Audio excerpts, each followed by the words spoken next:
Hola, saludos cordiales. Saludamos a todas las personas que nos están escuchando y viendo desde Latinoamérica, también a todos aquellos que están conectados desde España. Afrontamos ahora el programa número 6 de TV Morfosis, la comunicación audiovisual en tiempo de pandemia.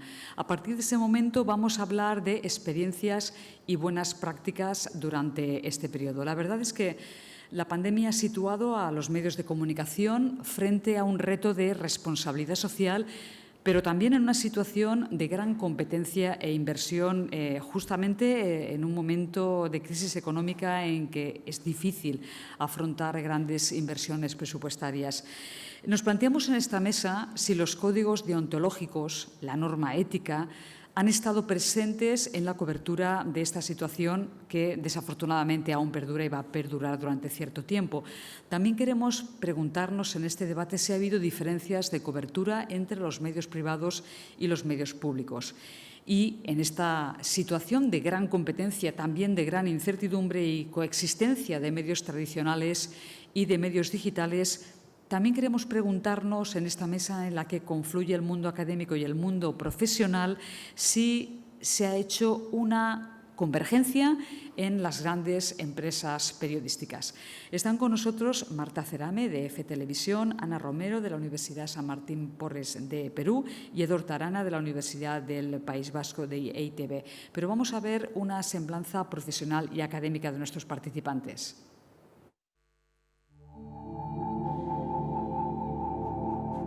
Marta Cerame trabaja en la agencia EFE desde 1989 y desde 1997 participa en la transformación continua de EFE-TV. Actualmente es la directora audiovisual de EFE y responsable del plan internacional que ha profesionalizado la producción en vídeo de la agencia en todo el mundo. Ana Romero es gerente general y directora de la unidad de contenidos de USMP Televisión y fundadora del primer canal educativo del Perú. Cuenta con 25 años de experiencia en diferentes medios de comunicación y está especializada en la producción y dirección de contenidos educativos. Edorta Arana lleva varias décadas trabajando como docente en la Universidad del País Vasco y como investigador en temas relacionados con el consumo de medios audiovisuales, los nuevos formatos del audiovisual y la progresiva implantación de los medios online.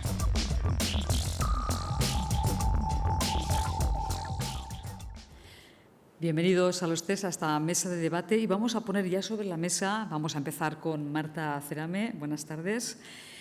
¿Qué ha ocurrido en este momento de enorme competencia en que los medios han tenido que dar la cara a un nivel, la verdad, de máxima eficiencia, con un gran requerimiento por parte de una opinión pública que quería saber en un momento en que también era difícil saber para los propios profesionales? La agencia EFE es una agencia que suministra material a buena parte de los medios, tanto públicos como privados. Marta, ¿cómo se ha vivido este tiempo dentro de la agencia y cómo habéis organizado este suministro, este flujo de información para los medios? Voy a intentar resumir un poquito. En primer lugar, bueno, gracias por la invitación. Un orgullo participar en estos debates, un momento de debate que yo creo que es básico, ¿no? Con la que nos ha caído encima, es momento de reflexión y de análisis. Realmente represento con muchísimo orgullo a un gran medio de información que hoy más que nunca y una vez más ha demostrado que es esencial. En este tiempo incierto cobra sentido su existencia, la existencia de la agencia EFE, porque no hacemos otra cosa que cumplir con nuestra misión, una misión que es servicio público puro y duro. No tenemos otra misión que cumplir con nuestro servicio público. ¿Por qué digo que EFE es esencial? Bueno, pues lo digo por varios motivos. EFE es esencial porque, como decía uno de sus lemas al cumplir 80 años, esta empresa tiene ya 82 años, EFE siempre está. EFE siempre está en un permanente 24/7, sin festivos, no hay estados de alarma ni toques de queda. Es esencial también por la ubicuidad. Estamos en 180 ciudades de 120 países y tenemos más de 2.000 periodistas sobre el terreno. Y es esencial porque EFE informa, nada más y nada menos. Y lo hace lejos de protagonismos. La gran parte de sus informaciones van en bruto y están cubiertas de anonimato. De las tres funciones de los medios, de las tres potentes funciones de los medios, que son informar, formar y entretener, la agencia, desde luego, es experta en informar, en dar una información en estado puro, ¿no? En un momento que es básico tener información en estado puro que llega incluso a salvar vidas, ¿no?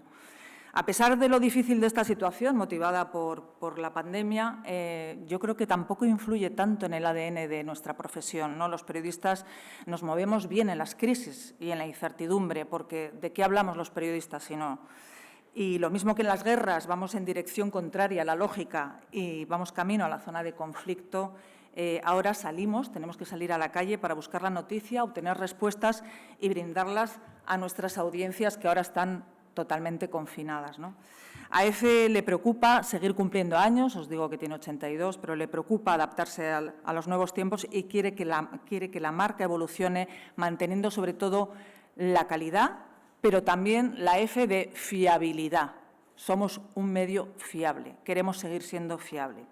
Para ello, hoy por hoy, estamos trabajando en 3 direcciones. Esa es en la que se trabaja. Son 3 direcciones totalmente imprescindibles, que son especialización, verificación y la migración a lo audiovisual. Son 3 pasos ineludibles que yo creo que todos los medios de información tienen que tratar.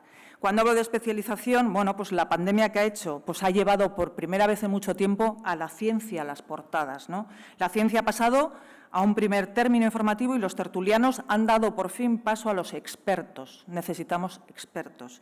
Necesario como nunca un periodismo científico que investigue, explique y sea didáctico, un enfoque constructivo más cerca del llamado periodismo de soluciones. Tanta noticia negativa puede producir fatiga en nuestros oyentes, en nuestros espectadores, en nuestros lectores. Necesitamos un periodismo que aborde el problema desde un enfoque preventivo y sea capaz de dar respuestas.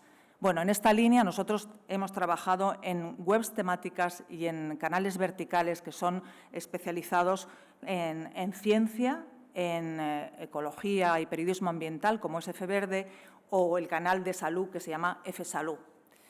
Cuando hablo de la otra vía, que es la verificación, hoy más que nunca, ¿no? En tiempos en lo que hemos oído ya todos, que la OMS ha bautizado como el tiempo de infodemia, hay que huir del alarmismo y ser riguroso en todas las informaciones más que nunca, y hay que contrastar y volver a las fuentes, ¿no? Solo un dato, entre enero y marzo de 2020, la Red Internacional de Verificación de Hechos verificó y desmintió más de 1.500 falsedades en línea relacionadas con la COVID-19. Bueno, pues para esto también tenemos una plataforma que se llama F Verifica, la plataforma de comprobación y desmentido de bulos, no solo en política, sino también en cuestiones de salud pública. F Verifica es una herramienta de la agencia EFE para mejorar el debate público y nace con vocación de contar lo que pasa, pero también lo que no pasa. Y ya por último, la última patita en la que estamos trabajando, llamo patita, pero vamos, es pata grande, y es la migración al audiovisual. Está claro que el lenguaje audiovisual hoy por hoy se impone y hay que conectar con esas audiencias que consumen muchísimo audiovisual. Ya hemos oído datos, de los datos estos de Kantar Media, que dicen que en marzo de 2020 fue el mes de mayor consumo de televisión de la historia de España, con un total de 282 minutos por persona y día. Pero voy más allá. Hay estudios, concretamente de la consultora Zenit, que dice que el consumo de vídeo en Internet ya representa el 60% del total del tráfico y prevé que en 2021 una persona pasará unos 100 minutos al día viendo vídeo online. ¿Dónde está el negocio? ¿Hacia dónde tienen que ir los medios? Está clara, ¿no? La ecuación es clarísima.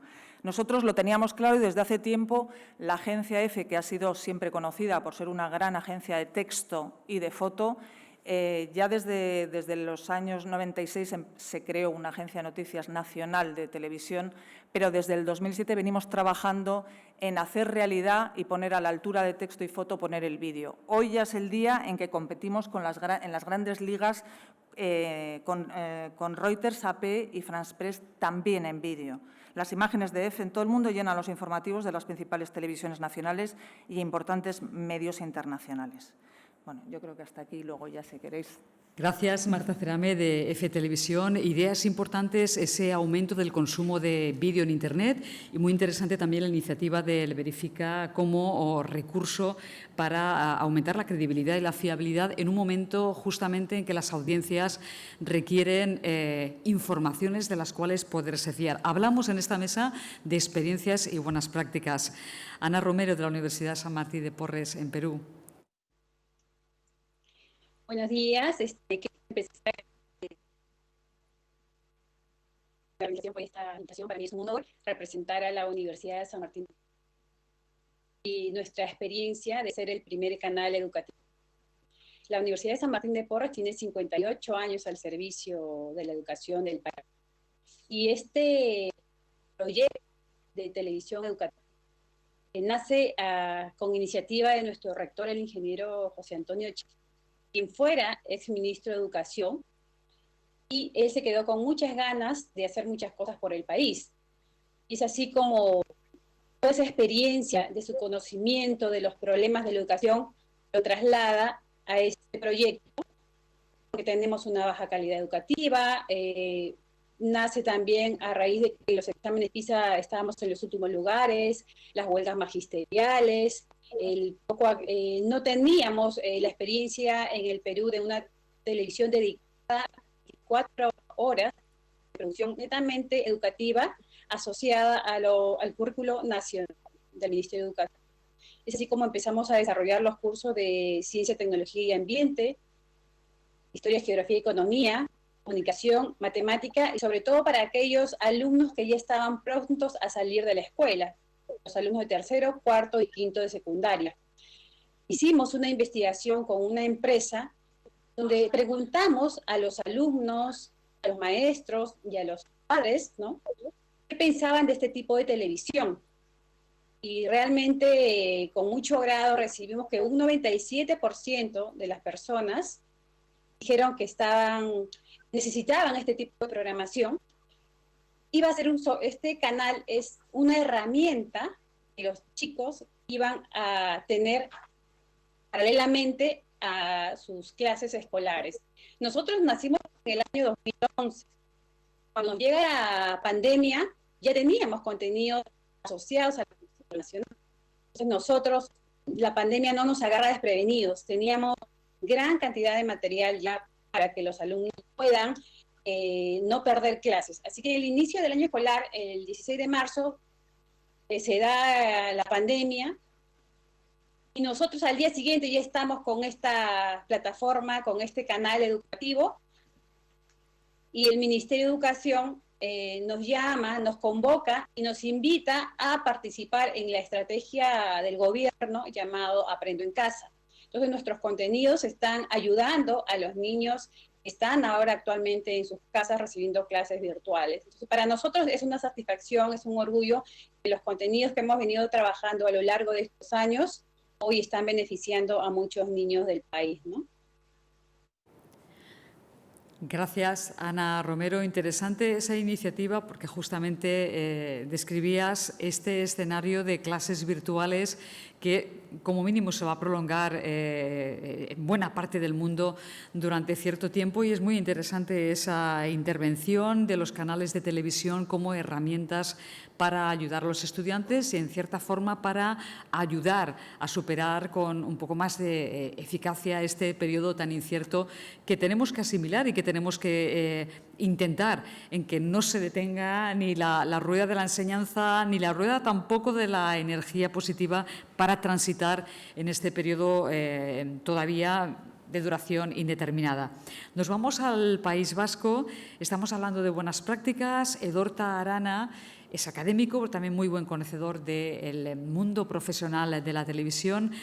Edorta, buenas tardes en España. ¿Cuál es tu opinión al respecto? Hola, ¿qué tal? Buenas tardes desde el País Vasco. Me alegro de haber escuchado en las anteriores alocuciones a la información y a la educación en el ámbito del servicio público, del adaptarse al momento, a las necesidades existentes en cada momento histórico, y el que nos ha tocado vivir, sí es verdad que tiene muchos aspectos muy novedosos y muy significativos y sobre los que debemos sobre la marcha ir reflexionando. Yo, con vuestro permiso, voy a hacer mención a 5 puntos de modo muy breve sobre los que yo creo que es necesario que pensemos un poco, reflexionar un poco sobre el nuevo contexto. Hay un eje como de cambio, un eje temporal, es el que hace que la rapidez, la inmediatez en la percepción de los contenidos, el procesamiento de la información y su puesta a disposición de la audiencia hace que todo el recorrido temporal sea muy rápido. Como que casi no queda tiempo para pensar lo que se está haciendo. Es verdad que, casi como curiosamente, la mascarilla, la necesidad de utilizar la mascarilla está marcando como un antes y un después. Todos los contenidos que llevan mascarilla por medio son desde el confinamiento, desde la crisis del coronavirus, y todos los anteriores son como de la época anterior. Así como si en el eje temporal se hubiera producido ya un antes y después, bueno, del estilo de la cabina telefónica al teléfono móvil, de la televisión en blanco y negro, la televisión en color, o de los coches de combustión, a pronto, supongo, los coches eléctricos y sin conductor. Ese antes y después se está dando ya en los contenidos audiovisuales. Pero hay otro elemento también, es casi como más espacial. Es el eje espacial que os quería comentar. También en lo espacial, sí se está produciendo un nuevo modo de ver los contenidos, casi como que lo que entra en la pantalla, lo que se ve en la pantalla, es desde entornos todavía más domésticos, más desde el ámbito de lo particular, de lo privado, más que del entorno de lo público. Vemos la cobertura del plano, que es más pequeña, ahora se ven planos más cortos de personas, no tanto los grandes planos que se veían antes en las películas, inmensos paisajes de praderas. Ahora el plano es más reducido, es más concreto, es más al grano. Hay algo de cambio ahí también que provoca un modo diferente de ver y de hacer productos audiovisuales, tanto para televisión como para plataformas o redes sociales. Hay un tercer elemento, que es el de los sujetos, sobre el que también creo que merece la pena que hablemos un poco. Es que tiene que ver con que lo individual, la persona, gana eso frente al colectivo, frente a la acción grupal. En cuanto a lo que aparece en la pantalla, cada vez se recurre más a individuos jugando consigo mismos en un entorno conocido y en lo que se refiere a los informativos, esa proximidad le da más credibilidad. Los famosos de la televisión aparecen o han aparecido en entornos domésticos que les convierten en personajes conocidos en sus propios entornos, lo que les da, a mi entender, más visos de verosimilitud y de veracidad en el trabajo que hacen. Es verdad que las acciones grupales que se ven o que hemos visto durante el confinamiento y posteriormente son entornos familiares en los que, hombre, sí han preponderado familias pues, heteronormativas, familias de clase media, en entornos bastante cuidados, sobre todo porque se buscaba cubrir el plano de la imagen con algo más en la habitación o la habitación de uno mismo o un entorno pequeño y limitado, ¿no? Pero en general yo diría, por entrar en otro de los puntos que tiene que ver con la televisión, con los medios audiovisuales como artefactos. Yo creo que en esto del artefacto, el aparato, se ha recurrido mucho a minimizar, se ha gigarizado mucho el equipamiento necesario para hacer contenidos audiovisuales. Tener un buen móvil, seguramente con algún sitio donde apoyar el móvil y un micrófono de algo de calidad era suficiente para tener contenidos que tenían niveles, lo que antes se llamaba niveles de calidad broadcast. Es decir, ahora el artefacto televisivo es más sencillo. todo se puede matizar, todas estas afirmaciones que estoy haciendo son desde luego muy matizables. Pero me parece que se ha producido una trivialización de lo que es el artefacto o el proceso de producción del audiovisual.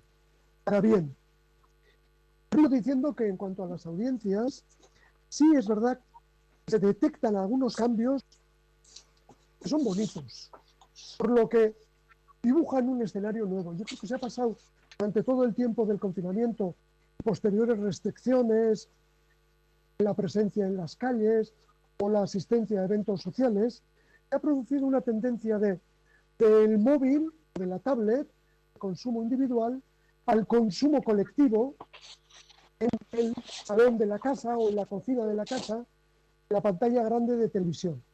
Y ahora nuevamente se está produciendo el proceso inverso. Ha vuelto otra vez a los consumos individuales en la habitación de cada uno, sobre todo en los segmentos de edades más jóvenes. En general, esto de los consumos que se han incrementado mucho, se han incrementado en dos ámbitos muy importantes. La información, la necesidad de encontrar ciertas certezas que nos ayuden a entender lo que está ocurriendo y paralelamente la necesidad de evadirse, el entretenimiento, el pasar el rato de modo divertido. Parecen contradictorios, podrían ser entendidos como contradictorios, pero no lo son. Yo entiendo como un acercarse a los medios de modo muy buscando unos porqués. Y esos porqués o esos paraqués de los consumos hace que hayan, creo que en los últimos años, sobre todo, sí, desde luego en los últimos años, pero que se acentuó mucho en el periodo del confinamiento, la información, los audiovisuales estructurados o enmarcados dentro del sistema educativo, es decir, la educación a distancia, la educación online y la búsqueda de entretenimiento, sobre todo a través, al menos en el caso del Estado español, a través de plataformas de pago, de video on demand. Estos 5 elementos sobre los que podemos matizar todo lo que queráis son algunas de las cosas sobre las que yo creo que es necesario pensar, darle una vuelta a la cabeza. Gracias, Dorta Arana. Los tres participantes han destacado, yo creo que puntos muy importantes. Por ejemplo, Dorta Arana ha hablado de un regreso al consumo colectivo de la televisión. Ya sabéis que hay como un cierto discurso radicado en el ascenso de las redes sociales y la caída de la televisión, pero esta situación inusual a la que nos ha conducido la pandemia nos vuelve a situar encima de la mesa de debate la televisión. Una televisión, un medio que muchísima gente daba por muerta, y ahora escuchamos por parte de Arana, que nos comenta que se ha vuelto al ritual del consumo colectivo, aunque se ha vuelto otra vez también a la tendencia del consumo con móviles, etcétera, etcétera, pero ha habido ese recontacto con el ritual de consumo. Por otra parte, Marta Cerame nos comentaba el interés de una agencia importantísima de noticias global de dirigir la mirada hacia el audiovisual, porque hay una evidencia del aumento del consumo de vídeo en Internet. Y por otra parte, Ana Romero nos ha destacado la importancia de la televisión como recurso educativo en este momento en que evidentemente la educación online es una forma de esquivar esa situación de no presencialidad a la que nos obliga en muchas cosas esta pandemia, este acto entre otros, ¿no? Entonces, ¿en qué quedamos en esa relación televisión, redes sociales? ¿Es una nueva oportunidad para desarrollar nuevos modelos televisivos más eficaces? ¿Qué os parece? Marta, empezamos por ahí, por ejemplo. Estamos en un momento de reinvención, ¿no? Edorta hablaba, que me ha gustado muchísimo, cómo expresa la teoría de algo que yo he vivido en la práctica, ¿no? Yo puedo contar la experiencia de EFE y realmente esos nuevos formatos que han surgido con el confinamiento, ¿no? Está antes y después del confinamiento. No creo que sea un proceso disruptivo, venía ya de atrás. Es decir, la tecnología nos estaba llevando, nos estaba abocando a esta eclosión de herramientas, ¿no? Cuando hablábamos del hacer imágenes con un móvil, claro, es que el móvil va a ser el que haga las imágenes de aquí en adelante. No, la frontera broadcast no la va a marcar una cámara grande o un móvil. Aquí ya la calidad no es un debate, no está debate. Aquí lo que está debate es la oportunidad. Entonces, todo lo que sea oportuno y la tecnología nos lo pueda facilitar, vamos con ello. Yo, por poneros un ejemplo claro, en EFE estamos ahora mismo en plena eclosión del trabajo con los móviles. Nosotros no podemos desperdiciar nuestra presencia mundial con todos nuestros periodistas que no vayan armados con una herramienta que ya tiene una calidad de grabación que, vamos, ya quisiéramos hace unos años que las tuvieran las cámaras broadcast. Entonces, la facilidad de cómo entrar en los sitios con un móvil no impone tanto el entrar con una cámara grande. O sea, estamos desarrollando narrativas con esas imágenes que podemos hacer, los formatos, ahora se trabaja en vertical. O sea, yo creo que es un momento de ebullición que de la crisis va a surgir, pues eso, igual que los nuevos formatos que ahora vemos pantallas llenas de mosaicos, de caritas, de gente que si se despista un rato se le puede ver en situaciones incómodas, porque también ha habido también ocasiones de cosas de cierto humor, ¿no? O sea, nos ha sorprendido a todos todo. También el aspecto humano que decía Edorta, ¿no? de entrar en lo íntimo, ¿no? Esos planos están dando muchísima información, no solo del personaje que está hablando, sino del contexto en el que habita, ¿no? O sea, es que hay mucho para profundizar y ver, porque tanto en la forma como en el fondo están surgiendo muchos modelos nuevos, muchos modelos nuevos. Yo creo que es una época muy, muy interesante de la que va a salir, no digo que sea antes y después, sino que era una continuación, ha sido un empujón para que, gracias a la tecnología y gracias a esta situación de crisis tan grande en la que estemos, emerjan y surjan muchísimos modelos de narración en vídeo, y lo audiovisual yo creo que es que, claro, tiene un campo gigante por desarrollar. Justamente Ana Romero estaba en línea de lo que nos comentabas, ¿no? De los grandes recursos de una televisión educativa como la que vosotros habéis creado. Sí, retomando las palabras que dijo Edorta, ¿no? Ahora nuestro reto es tener programación, ya hacer programas y producir programas de manera divertida, entretenida, que enganche al público. Ya es un reto de la televisión, un lenguaje más entretenido, en este caso para captar su atención. Y la investigación arrojó que él no puede permanecer más de 20 minutos sentados viendo un programa de televisión. Es por eso que en el caso de nuestro canal transmitimos 24 horas de programación educativa, 100% diseño curricular. Entonces, ¿por qué? Además, no solamente nuestros programas puestos ya a los escolares, sino también a toda clase de público, sobre todo aquellas personas que no tuvieron la oportunidad de asistir a un aula, pueden aprender sintonizando nuestra señal. Nosotros repetimos la programación porque para el escolar tampoco es tan fácil anotar en televisión rápidamente como una clase, ¿no? Que el profesor, como en las clases presenciales, que el alumno participa y le pregunta al maestro. Entonces, esa actividad se pierde en la televisión, por eso nosotros repetimos la programación para que el escolar pueda tener la oportunidad, si no lo ve en la mañana, lo puede ver en la tarde o en la noche, ¿no? Y bueno, y también lo pasamos en la madrugada, pero de repente algunos adultos puedan sintonizar de esa manera. Ahora, ese es el desafío grande en la educación. Y es nuestra responsabilidad, como decía, hacer estos contenidos que enganchen.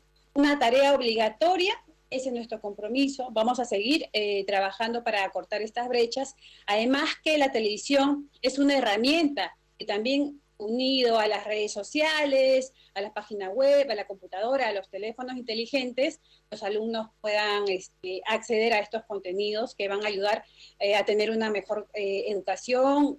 Nuestras producciones son de calidad, con buen contenido.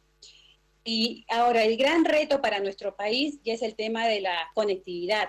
es una brecha grande que se tiene que solucionar lo antes posible, porque esto va a continuar. No es que en julio llega la vacuna, no es que el próximo año, el 2021, no. Entonces nosotros, para esto es nuestra nueva normalidad. La educación a través de la televisión tiene que continuar. Nosotros empezamos muchos años antes, 8 años atrás estamos en esto y seguiremos adelante. Nuestra institución tiene como meta un trabajo a largo plazo que se mantenga en el tiempo y no vamos a parar en el tema educativo, ¿no? Todo en beneficio de los niños, sobre todo también de aquellos que no tienen oportunidades. En las zonas rurales de nuestro país hay escolares que todavía no pueden tener acceso a la educación. Entonces, ellos están en desventaja. Y gracias a la empresa de cable Movistar, que se sumó a esta iniciativa, ahora nuestros productos están llegando, los programas, a nivel nacional de todo el Perú. Así también de manera internacional, que tenemos convenios con otras televisoras. Direct se acaba de sumar hace unos días para transmitir nuestros programas ya no a nivel solo nacional, sino también a nivel regional. Entonces vamos a contribuir a que más de 9.000 escuelas a nivel de la región puedan acceder a estos contenidos. Yo agradezco a DirecTV y a Movistar por este compromiso con la educación y se vuelven aliados, ¿no? Y eso es importante, interesante en esta época de crisis. Empresas como estas operadoras importantes se sumen a esta gran iniciativa que es educar a través de la televisión. Muy bien, me gustaría, gracias Ana Romero.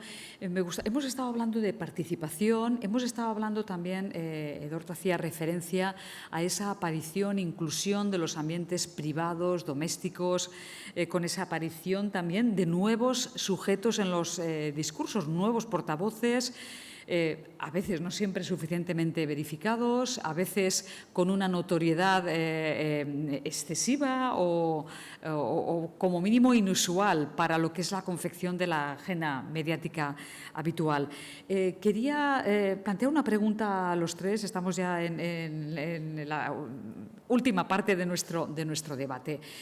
¿Cómo implementamos la verificación, cómo observamos la calidad? Si por una parte tenemos el deseo de participación, tenemos ya los medios, la digitalidad, los móviles, ¿cómo hacemos esa convergencia del deseo de participación, de la posibilidad técnica de participación y, por otra parte, de la exigencia de una veracidad y de una calidad de discurso en los medios? Empezamos por Ederto Arana, por ejemplo. Yo creo que en este terreno me muevo entre dos contrastes. Por una parte, me parece que es necesario que sobre todo las corporaciones públicas de información, radios, televisiones, agencias, el propio sistema educativo, vigilen la calidad, la veracidad de todos los contenidos. Pero es verdad que no viven en el mejor momento histórico. Digo esto porque se está produciendo una concentración del poder mediático, político. En el caso del Estado español se recuerda en aquello del mando único. Se hablaba del mando único como aquel que sustentaba la posibilidad de utilizar leyes, el tiempo, todo centralizado en una única persona. En este caso era el presidente del gobierno. Pero no me voy a referir a la parte más política, sino a esto de la concentración del poder político, el económico, el industrial, el tecnológico, y el sistema de transmisión de la señal. Está concentrado en muy pocas manos y por lo tanto es muy difícil hablar de que en esta fase tan de concentración, precisamente el contenido sea plural y verificable. Es casi imposible. Porque si solo hay una tendencia progresiva a la concentración, ¿cómo va a haber posibilidad de controlar el contenido si hay una?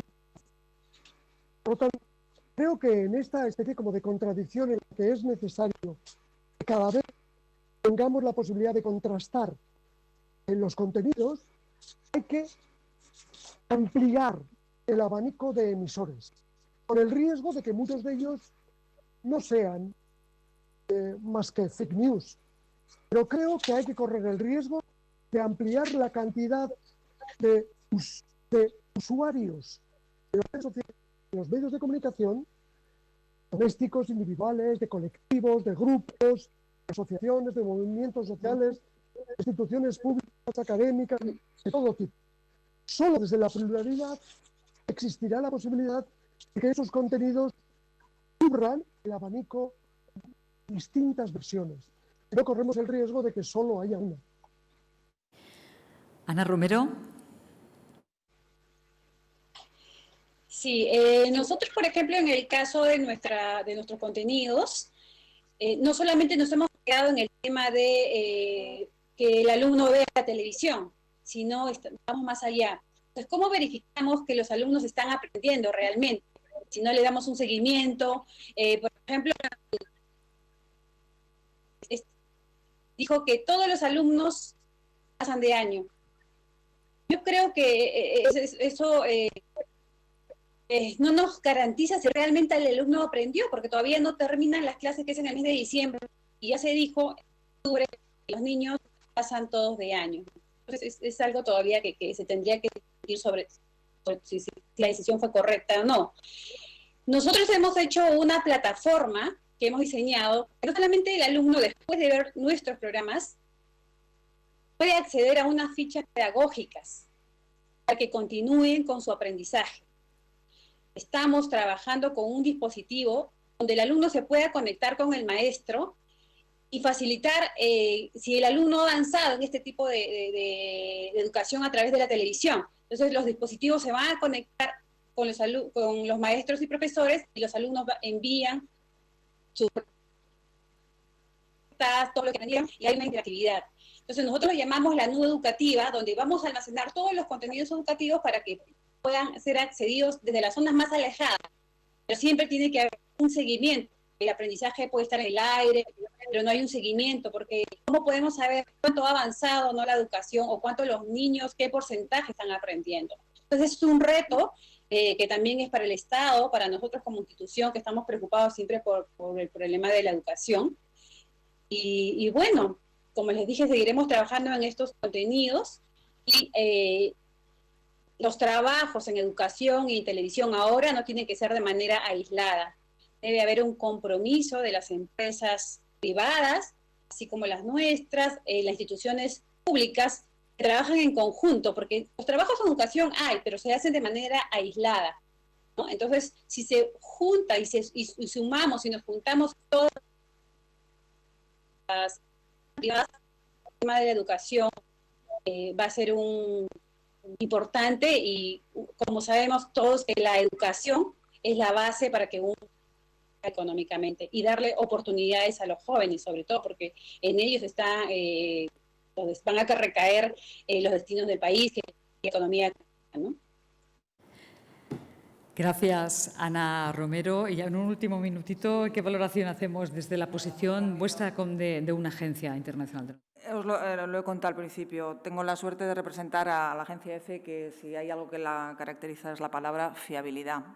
¿Cómo se es fiable y ser rápido? Pues trabajando en la verificación, en la contrastación, y siempre, siempre volver a las fuentes. Fuentes. Ese es el trabajo para dar información verídica y fiable. Fuentes como síntesis de las buenas prácticas, de ellas hemos hablado en esta mesa. Gracias, Marta Cerame, gracias, Ana Romero, gracias, Edorta Arana. Acaban aquí los debates, pero no acaba TV Morfosis. Vamos a hacer ahora una pausa de 15 minutos y a continuación vamos a una parte muy importante de la programación, que es la presentación pública de proyectos audiovisuales. Muchísimas gracias y les esperamos.